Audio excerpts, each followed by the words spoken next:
TDP పగ్గాలు భవిష్యత్తులో లోకేష్ చేపడితే అప్పుడు ఏ రకంగా ఉండవచ్చు సార్ సంబంధాలు? ఏ రకంగా ఉండవచ్చో నేను చెప్పలేను, కానీ ఏ రకంగా ఉండాలి చెప్పగలుగుతాను.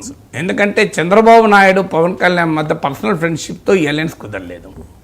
ఈ అలయన్స్ కుదరటానికి చంద్రబాబు నాయుడు పవన్ కళ్యాణ్ల మధ్య ఉండే పర్సనల్ ఫ్రెండ్షిప్, పర్సనల్ రిలేషన్షిప్ ఈ పొత్తును కుదిర్చి ఉంటే మీరన్న ప్రశ్నకు వ్యాలిడిటీ ఉంటుంది. మరి లోకేష్తో పవన్ కళ్యాణ్కు ఆ రకమైన పర్సనల్ ఫ్రెండ్షిప్ ఉంటుందా అని.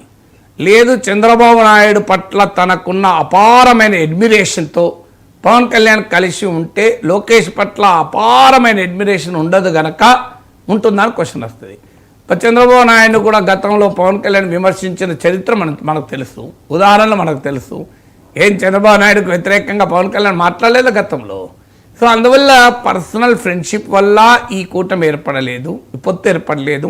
చంద్రబాబు నాయుడు పట్ల ఉన్న పర్సనల్ అడ్మిరేషన్తో ఈ కలయిక కాదు. ఈ కలయిక పాలిటిక్సే మూలము. ఆ పాలిటిక్స్ ఏంటి? రెండు అంశాలు.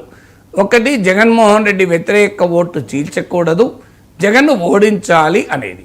దానికి అప్పుడు అది తెలుగుదేశం పార్టీతో పొత్తుకు, జనసేన పొత్తుకు